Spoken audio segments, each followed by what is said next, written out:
Yo, yo, what's up? This is Left Unsaid, back again with another video. Today is not really a bop breakdown, but I was requested in the VIPs in the chat to do a mastering video, so that's what this is going to be. So in here I have a tune that I dropped in of mine. This one's not out yet, but I did get a master on it already that I like, that I'm probably going to keep, unless this one ends up being better. So this is a PVM, pre-volume master, so it's basically just the mix, and it's turned down to a level which is, in my opinion, good for mastering, which is, obviously you can see it's not clipping, it's not even close to 0. So yeah, I do that just to prevent any kind of digital clipping when bouncing it, and then I always bounce it at 32-bit, just to float wave, and then drag it into a new project, because a lot of these mastering plugins, you know, crank the CPU to the max. So that's kind of why I do that. Usually if I try to master in the project, sometimes that works, because I usually don't need all of these plugins. I just dragged all of these on here for the purposes of kind of going through the process and different techniques you can try out. They don't always work. And kind of like Harry was saying on the stream, you know, sometimes you don't need anything. Sometimes you just need one or two things. Sometimes you need a bunch of stuff to help clean it up. And it's just important to like kind of A/B as you go to make sure it's helping, not hurting. So yeah, let's get into this. First of all, make sure that's 0 going into the master. And I always put utility first with the meter on. You can use any kind of meter. You can use Pro L. I like this meter. This is a T-Rex meter. You can do peak, RMS, lefts, and then, you know, input, output, stereo imaging, and then there's even a linear graph here, which is kind of nice. So I'll turn this on, put it down at 0, and I have the drop kind of looped here, so we'll just go through that. But I do check every part of the song, so I'll start with just the verse. So yeah, you can see it's like not even close to 0 peak level. We could probably turn this up. I'll check the drop here.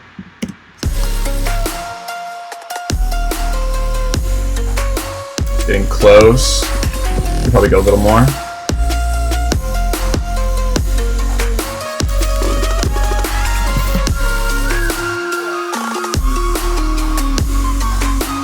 So yeah, there we go, like a few peaks. I'm usually fine with like clipping it a little bit going in, just because with you know, EDM type stuff, it tends to sound cleaner, more bright, and plus you want it to get loud at the end. So if it comes in kind of loud, it's going to come out even louder. So the key is to not compromise the dynamics, unless you have a track that you want to do that, in which case I can talk about how that is more safely done without just putting one limiter at the end, just cranking it. That's usually not the move.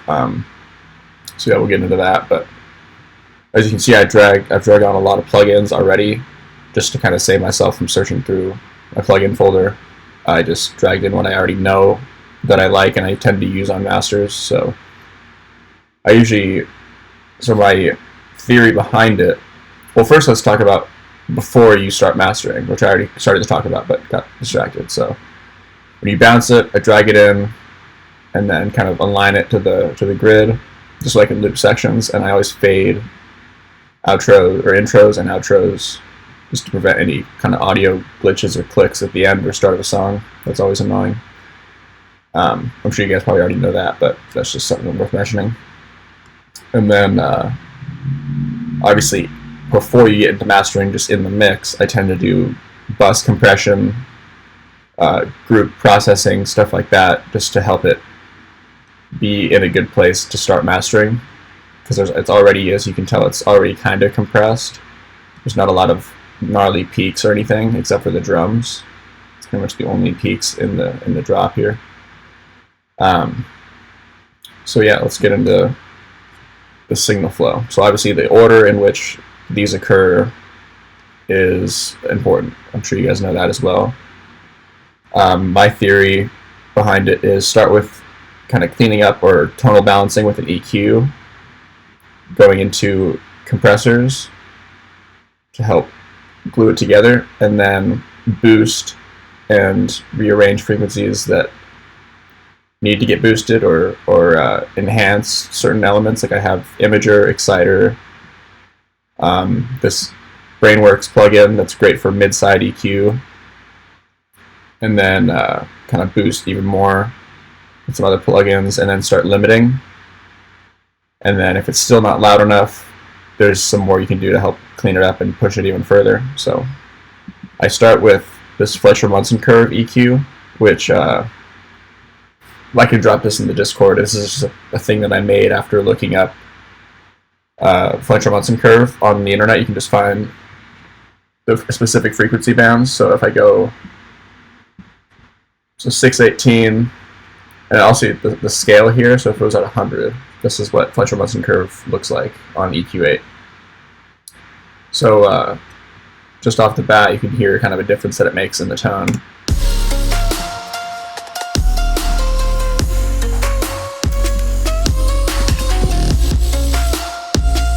It mainly boosts that 3.72. So I tend to put it around like 30, somewhere around there. And obviously you probably heard the trick with mastering is just subtle differences along the way. Just boosting or cutting very small amounts. You shouldn't do anything drastic in the master stage. That should all be done in the mix. And you're kind of just gluing stuff together here. So next I'll do a Pro Q, and I'll usually do a low cut around 20 to 25. Kind of a hard 72 kind of brick wall, and for this you want to put on linear phase. And just kind of, so there you can, like there you can notice a difference in the low end, like it starts to get lost. So you want to make sure you're not losing any low end, just kind of getting out the very lowest stuff that you don't really need at all. So like around 20 there seems to work for me. Make another point, do another low cut around 200, and then put this on the sides. So if you know anything about mid-side EQ, you can cut all the lows out of the sides just so that your low end below around 150 or so is totally mono, like your kick, the lowest part of your snare usually, and the sub.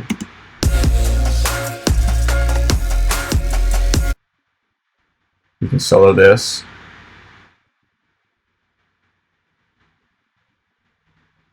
So I'll probably do around there.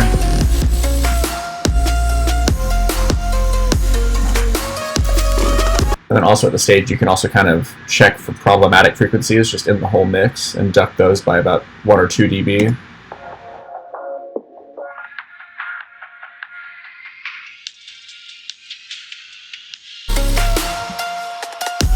So that seems a little bright, so I'll probably duck that.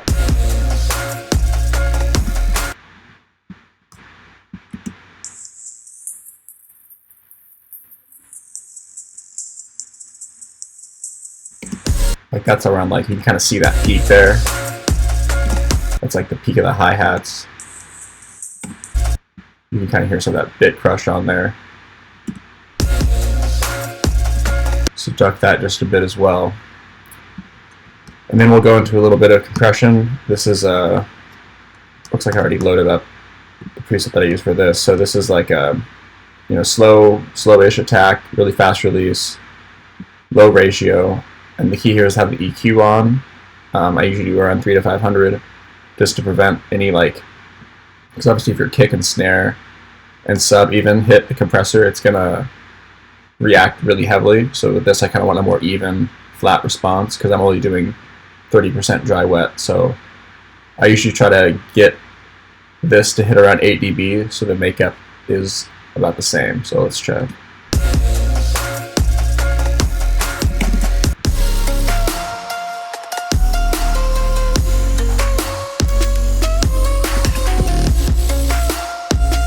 Yeah, right there, kind of the drums kind of hover around 8, so we'll leave that.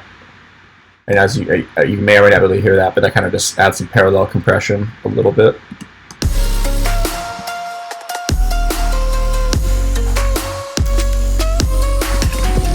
Here, not really losing any dynamics yet, but it does help glue stuff together. And then next I'll go into a multiband of some kind, either Pro MB or regular multiband compression from Ableton works as well.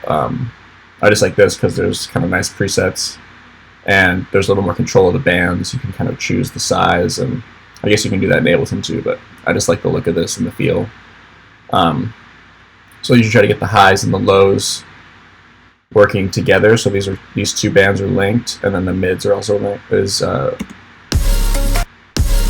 Yeah, the mids are kind of just ducking, so they're boost 4, and then they just get compressed. You can check out other ones of these presets as well, like these two also work. You just want to make sure you highlight all these and fuck with the threshold a little bit until it's just barely doing much.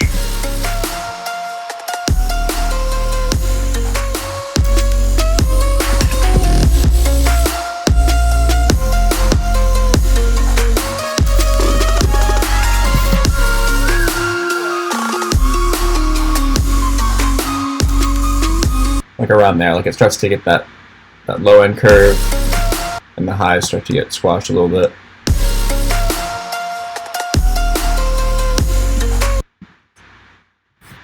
So next I'll go into some DC filtering. I think I talked about this in the last beat breakdown.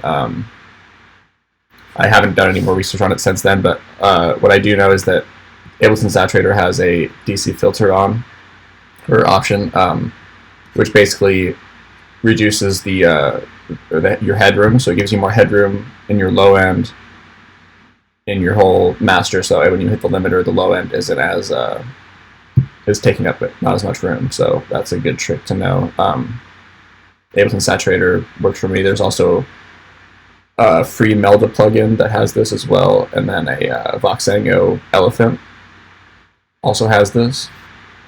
So yeah, I usually don't leave soft clip on because I'm not trying to clip anything yet, so I'm just letting it.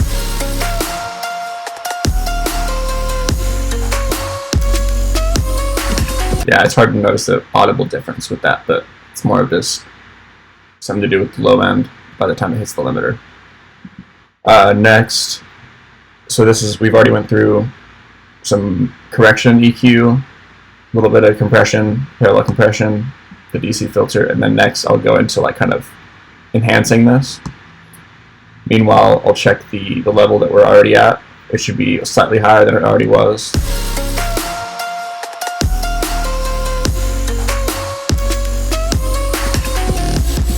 So we're at 15 LUFS. Usually that's still pretty low for what I tend to put out. Like on SoundCloud, it's usually anywhere from like -6 to -3, and then I do different masters for different platforms, so I'll go into that towards the end. So this next plugin is a mid-side EQ, and there's only a few features that I really like about it. I also haven't spent too much time with it. I just use it. I've mainly used it for these few things regularly. So these bass shift and presence shift on both the mono and stereo section are nice. Also, the stereo width knob up here is cool. So what I usually do is kind of bring out some of the presence in the stereo. So you can see that EQ curve that it makes, and this is only happening on the sides.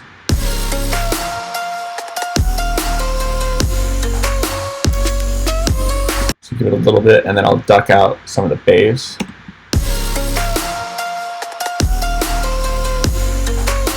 You can hear it sounds pretty crazy, so I usually do very small amounts, like -1. And then kind of the inverse operation here. So I'll boost the low mono and duck out some of that high. So it brings some presence to the sides while keeping the low end super punchy, kind of a standard thing you try to get out of most mixes, I find. So the stereo width also here is crazy. Like I know in utility there's that stereo width knob, but it goes to 200. This one actually goes to 400. So it sounds kind of crazy. Obviously you would never do that normally, but just to show you.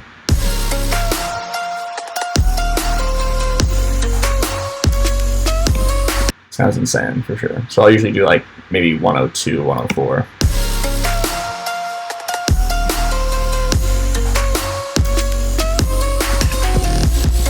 There's subtle clarity in the mix.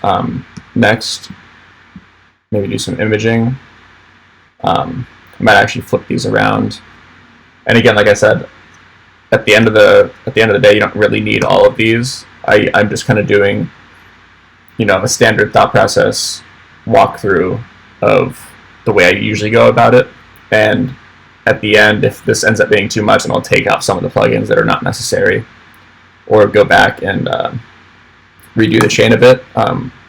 Also, what I like to do is by the end bounce out what I got, drag it back into this project, drag it to a new track, and check A/B it between two different masters. So I'll bounce this out, change some of the settings here, bounce it out again, and so on and so forth until I find my favorite version. So sometimes I'll end up with like 5 or 6 different masters in here. And then I just you can set up hotkeys in the project and just toggle between soloing the different channels and just do quick A/Bs between the different masters and just kind of decide for yourself which one you like the best. So anyway, we'll go into this imager. I usually just crank these all the way to the side here, just for subtle stereo width, and then drag this one down. So that's just your sub. It's you can tell how mono it is with this vector scale here, or vector scope. My bad. Yeah, so that's already mono. Normally, if you're kind of getting width, I'll drag this down a little bit. But a totally mono low end signal is, just to taste. I usually don't really care to drag it down if it's already, getting a pretty stiff signal here, so I'll just leave this where it is. The second band I usually leave alone as well, because that's most of the information of the song, which, to my ears in the mix, I already liked when I had it, so.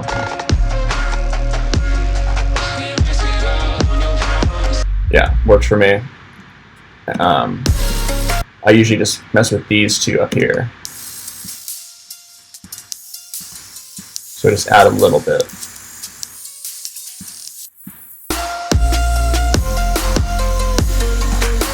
Something like that sounds good to me. So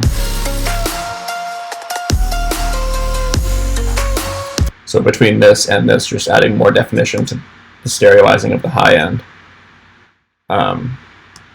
We can go into this exciter maybe. Again, I don't know if this was really going to need this, but we can do a small amount. Or I can show you the theory behind how I use this too. So obviously you've seen all these different modes.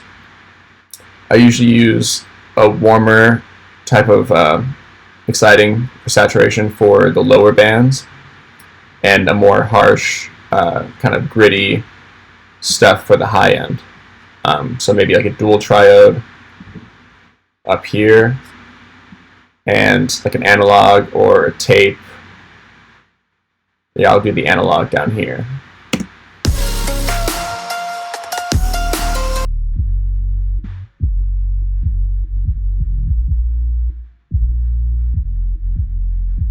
So really low amounts, 50% maybe. And then do some stuff to the high end.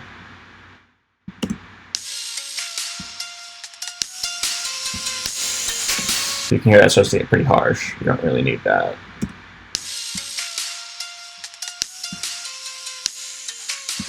This actually does help with enhancing the transients and stuff if you kind of dial in this band, so you can hear there's a lot of transients of the snare and the very top end of the kick up here.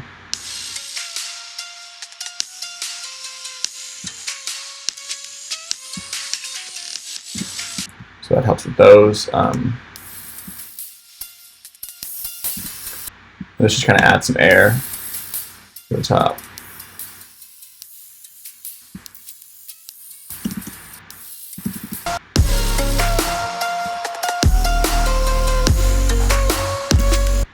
So again, subtle difference between everything we've done so far.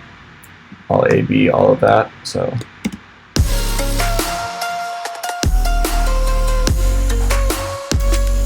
you can hear there, it's just slightly more boring and flat. There's not much excitement in the top end, but with all this, it really does enhance that stereo information and kind of bring out the good stuff of the mix. And again, keep checking different sections. So obviously you've been just listening to the drops, so we'll move over here. Like petals from a flower, so pretty but they don't mean much to me. They lack a certain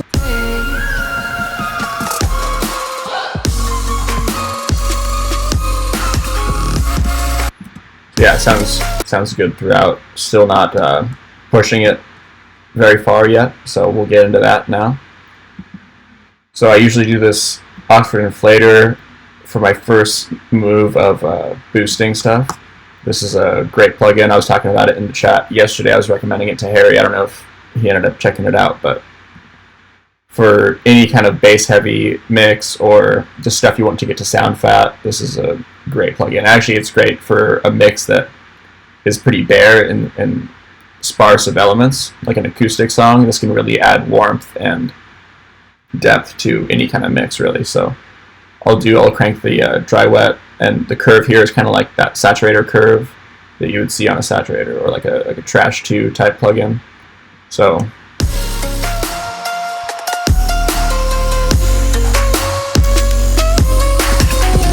maxing out, you can hear that it's like clipping pretty hard.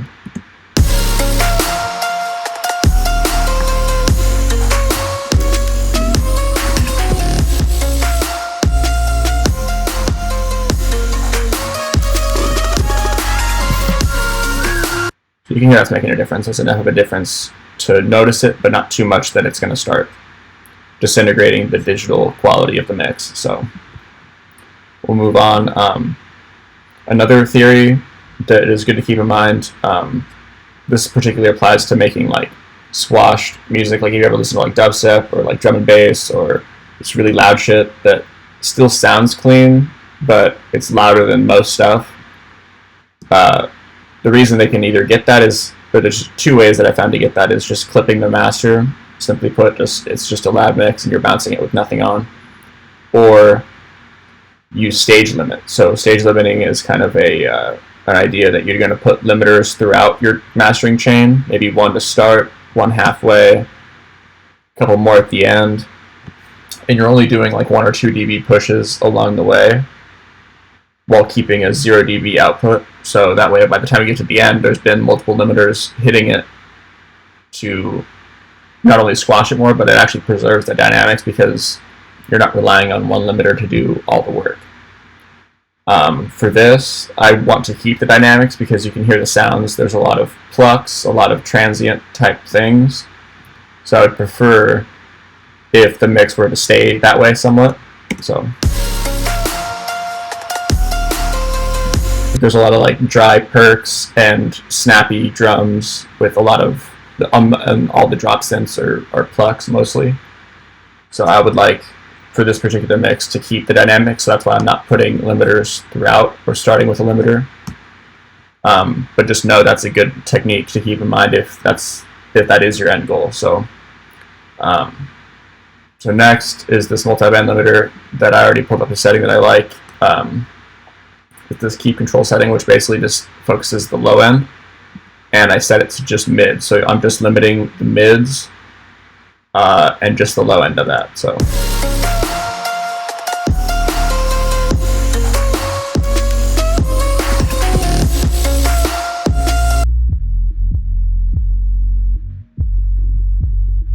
I'm getting like 4 dB of gain reduction.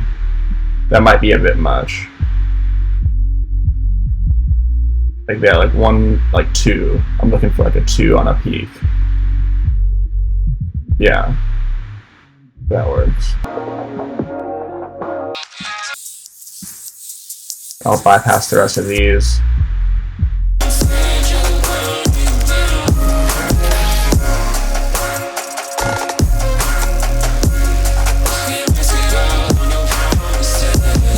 And by listening to this, I can already tell that this might not work.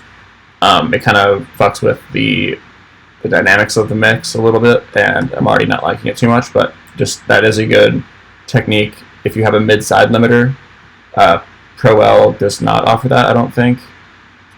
And neither does the Ableton limiter, or it's kind of more like a mastering plugin specialty.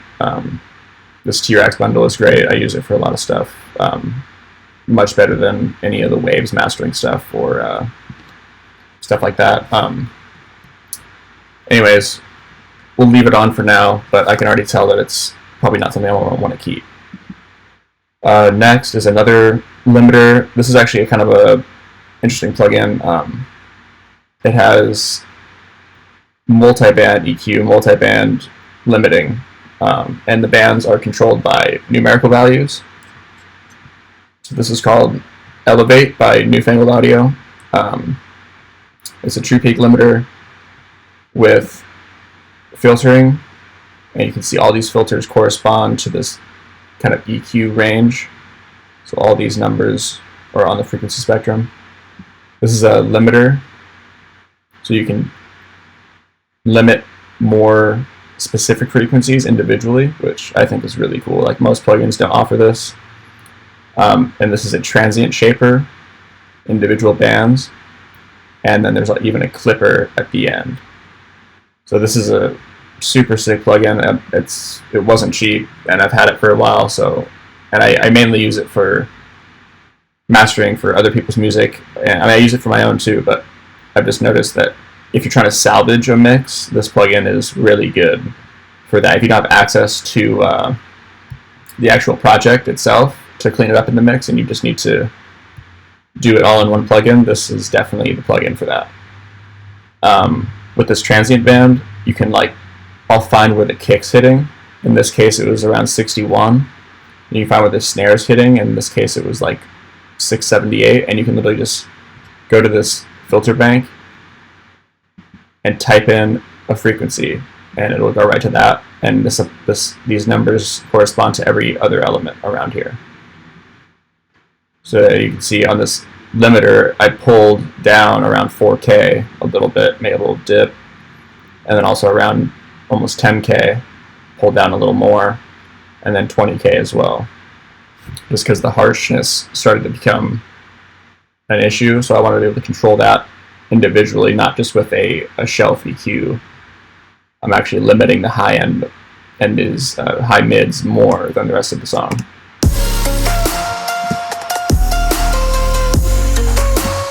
So I'll kind of do so first I'm going to take this off just so I can show you without this. So there's no limiting. This is the only limiter on the chain now. And what I can do is solo these bands.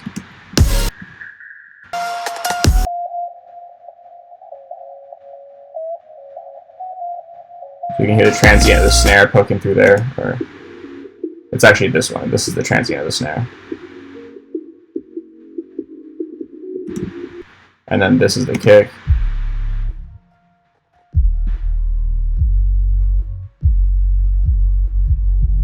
So this pulls out the transient of that specific band, which is kind of nice.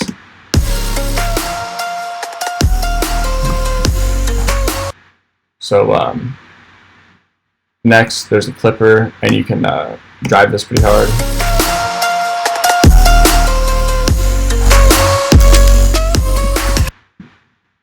Obviously, you don't really need it that loud. You should do 1 dB, maybe half a dB, just for some added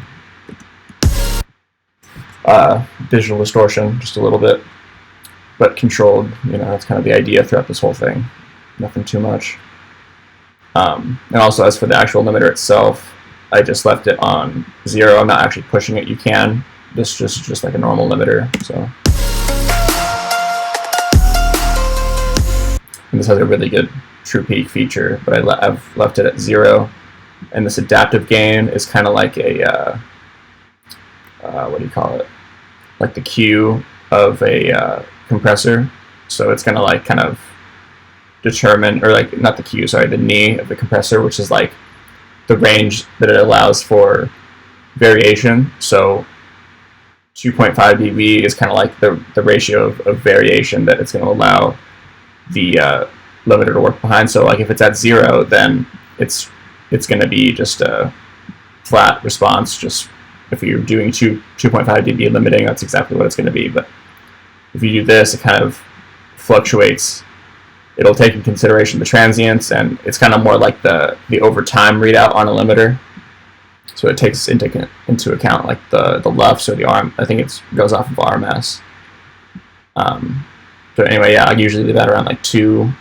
If you do all the way up, it kind of limits unevenly, but around here seems to be more natural response, but still not, totally flat. So we'll do that, but I'm not going to push this one. I'm not going to use this one to push because we're already at, let's see what we're at now.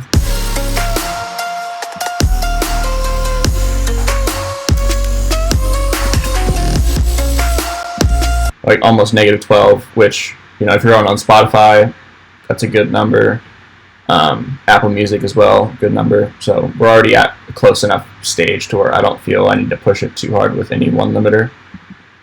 Next is a Pro G, which is actually a gate, but I learned this from a YouTube video at some point. I can't remember. It was this Luca Prodolesi video. He masters a lot of like dance music and stuff for Diplo and for Major Lazer, other stuff like that. But he had an interesting trick with this plugin, which if you have the FabFilter Blender, you probably have this one. I don't know if you ever use it, but I never really used it either until I found out about the way you can use it with this.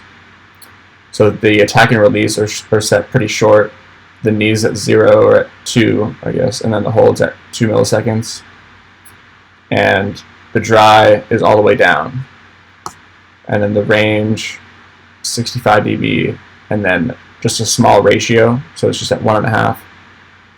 And then you can just mess with this threshold, and anything above the gate. So this is kind of a tricky process. So obviously it's still a gate. So if your signal at any point is below the gate, your audio will start cutting out. So here I'll demonstrate that. Wonder if you'll hit it out of the park, 'cause I have expectations.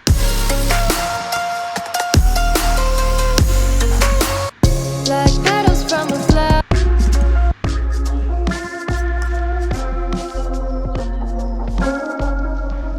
So I guess this whole signal is not quiet enough for it to start cutting out, which I guess is good. That's kind of what this technique is designed for. So anyway, the purpose of this is to kind of like treat the gate like a clipper.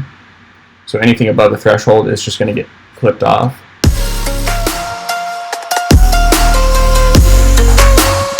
So you can hear how loud that can get. That can really boost your mix, and it's not a limiter that's going to squash the dynamics. It's just going to cut it. So it's really good for maintaining dynamics and making it loud. So we just find a good fine balance between no effect and a little bit. So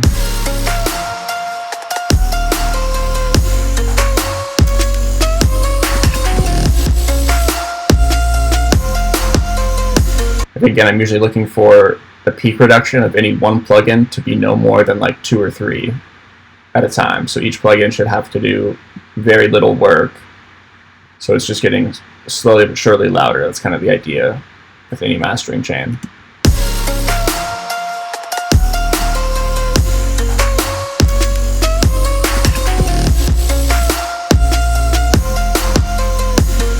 Like somewhere around there sounds good to me. Then we'll hit it with the soothe. Not every time, but just for the showcase purposes. I like this making it better preset, or also the DS master or the ear-friendly master. This one, yeah, I usually use this one. It just solos the highest frequencies, so anything above 3,500.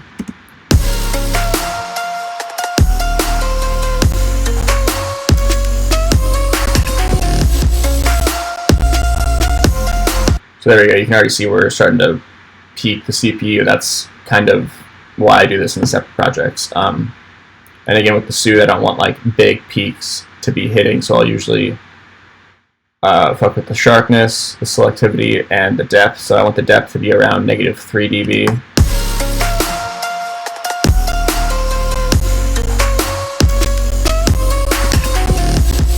And since it's on a master, I don't really want the sharpness to be that high, like usually pretty low, just round, even curves. If it was on a sound itself, I'd usually put the sharpness higher. If it was on like a specific lead or vocal or something, then I'll crank that a little higher. So yeah, next we got the limiters. The reason I have 2 on here is because I know for a fact in the master that I already did for this song, I ended up having this second one pushed 1 dB with that 0.1, and this turned on only in the drop. So what I did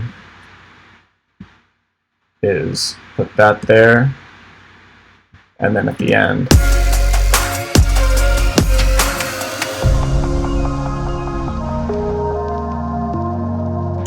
and then again for the second drop.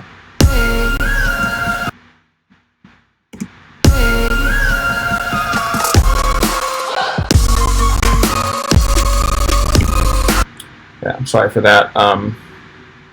Anyways, the idea is that like you can automate any one of these things in the master. So just like in a mix, you're going to automate stuff to be only on at certain times.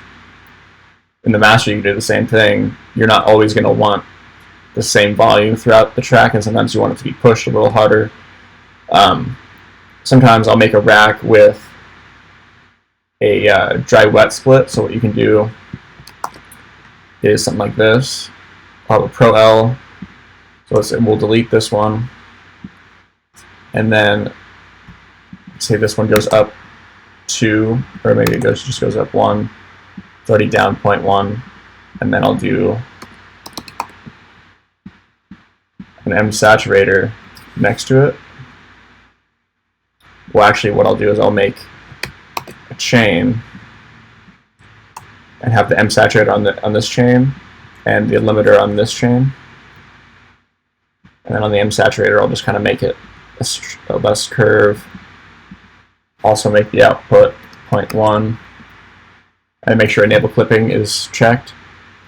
You can do this with regular saturator too. I just think that this one sounds better, and it's a free bundle, so why not? And then what you can do is do the chain selector right there, and you can make a dry-wet rack by doing something like this, where you drag the fader, and then what you'll do is you'll map this slider here to a macro, and then you can label these Pro L and then M saturator, and then if you toggle between these, this is going to be the limiter, that's going to be the saturator. So just like how I automated the limiter on and off, what I'll do is do that, and then kind of you can make a fade so it sounds even cleaner, because you're actually doing a dry wet between 2 different techniques of capping the signal. And you can do that, or you could move it a little bit further back and have it end on that break there. Oh shit. Yeah, I guess the audio is not going to want to play. I can like turn off some of this stuff. What's going to be a heavy CPU like this one? So let's see if we can hear a difference here. So in the verse and the intro and the build, it's the limiter doing the work, but in the drop, it's just the clipping saturator. So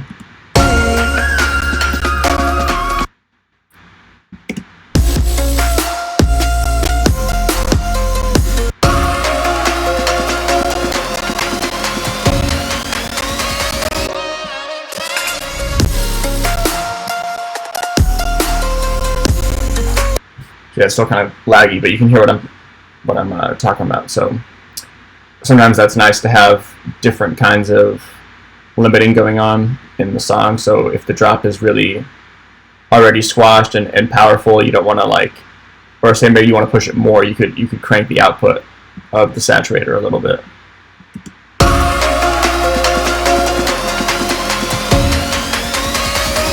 Actually, I think I have that mapped wrong. I think my saturator is in the verse and the limiter's in the drop.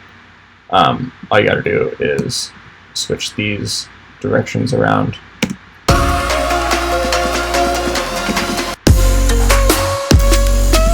So there you go. Now I'm clipping the master again because it's not hitting the limiter, but I'm only clipping it in the drop.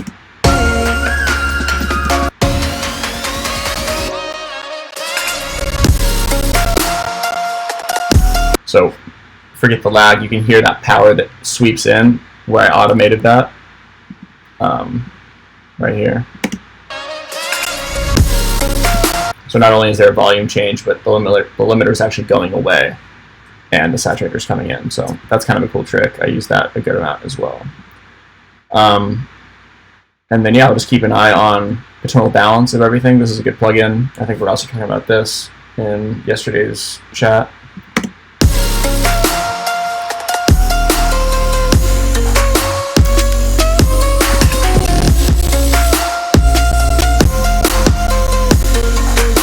So you can see, based on this, what I get out of this is that the high end is a little much, and there's a dip around here, like 150, 200. I usually like that dip because it makes for a less muddy mix. I usually tend to make my sub and mid bass very distinct, and the kick somewhere in between, just so that way there is a dip there, just to prevent any clutter.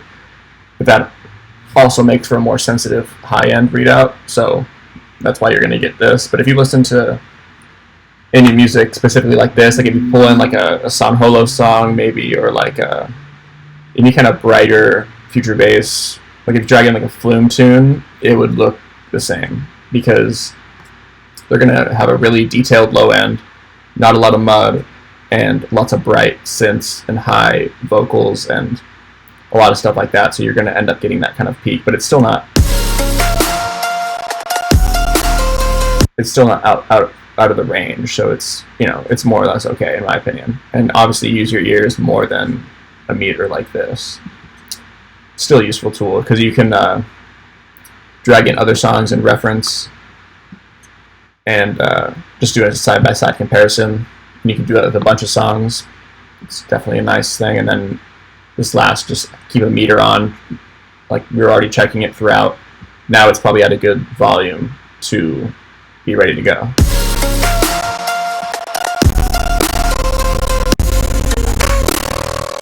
Well, it'd be a lot louder if it wasn't glitching, but anyways, you get the idea. So anywhere from like -9, -7, -6, those are all good for me. And then what I'll do is I'll highlight that and export it. And I always do this 32-bit float. And then once it comes out, I'll let's see if I can do this. Actually, what I'll do is I'll close. Well, no, I don't want to go back to that. So I'll open up Ozone.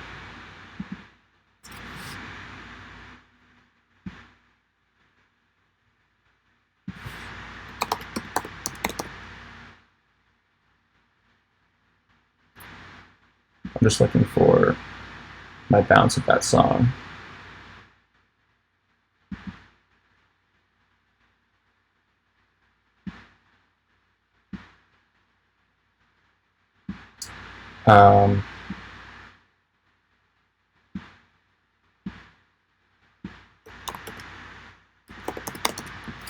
Gotta have it somewhere. Let's see if I can find it. I should have already had it ready, but that's not bad. Here we go. There's MP3. Those are ASDs. Where's the wave? There it is. Okay. So I'll drag that in and then delete what's on here. And I'm only using this for the dithering. So I'll turn that on. This dithering to me sounds way better than dithering in Ableton, and you do want to dither your mix downs when it comes to release. So most if you get songs signed to labels, or just if you're going to upload on DistroKid or whatever, and you're going to go on Spotify or Apple Music, you want to make sure that you're going to dither it down to a 16-bit, and then I usually do high or higher noise shaping. If it's a brighter mix like this, I'll usually just do high, but if it's a kind of a dull, less going on mix, I'll do one of these two options.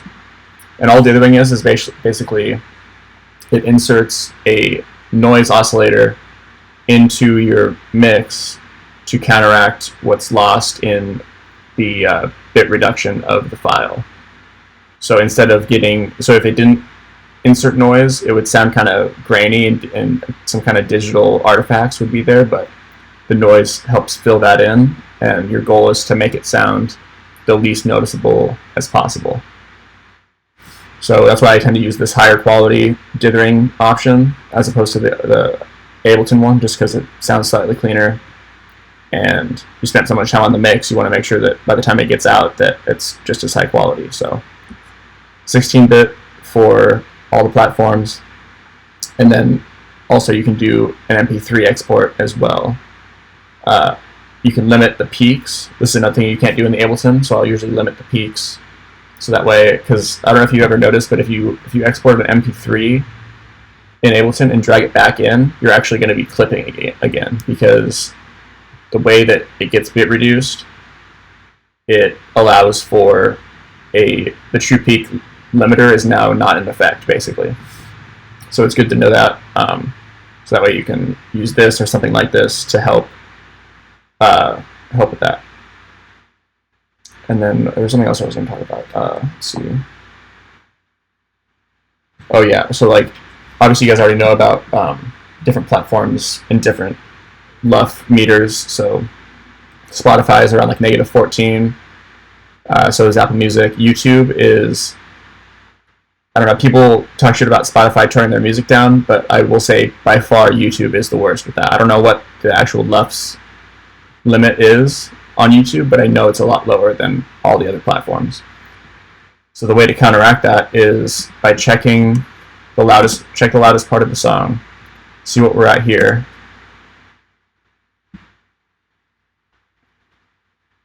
So remember, because I put a saturator on the master, that's actually going to be over 0. So maybe I'll add let's see if I can find it here. My Pro L. That's another thing about an Ozone standalone. You can drag other plugins in that aren't native to Isotope. So I got this Pro L here because I don't like the maximizer. I don't know about you guys, but I don't like the maximizer. It sounds bad to me. So I'll do -0.1, and I'll do transparent and oversampling on 2x. So there you go. You're going to catch those peaks.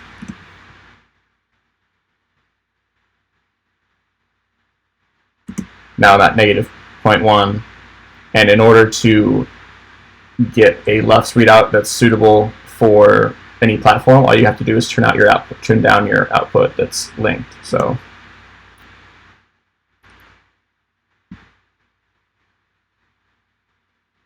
here we're at -8, and I want to get to -14. So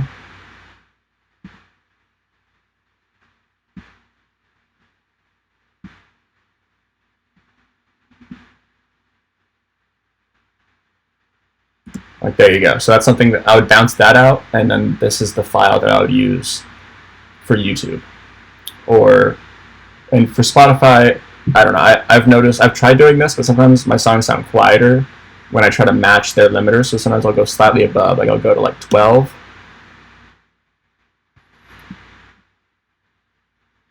Like I'll bounce that out and use that for Spotify. So that way, even if it does get down to 14, it's still going to be at the same level as everyone else's shit. So there we go. I think that's all I wanted to talk about with mastering. Obviously, there's a lot more to it than that. This is just one example, but I tried to use an example that just talked about more about the technique as opposed to the specific song. And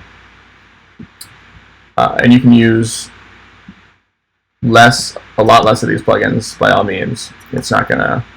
This isn't gonna make or break your masters. This is just like a walkthrough of the way I think about mastering and like what I'm trying to accomplish with when I do a master. And if you do masters for other people, like your friends or any kind of clients, then it's important to make sure you ask them what they're looking to get out of it, because they might already have an idea in mind and they just want to use your plugins. You know what I mean? So um, it's helpful to keep in mind what the end goal is, as opposed to just get it loud. Like, you want to maintain dynamics, or do you want to squash the dynamics safely, or do you want it to stay relatively the same and just clean up the tonal balance of it? So there's a lot you can do with mastering, and there's a lot of plugins for mastering. So hopefully this helped with something. Yeah. Thanks for listening. Hope you learned something. If you have any other questions, definitely let me know.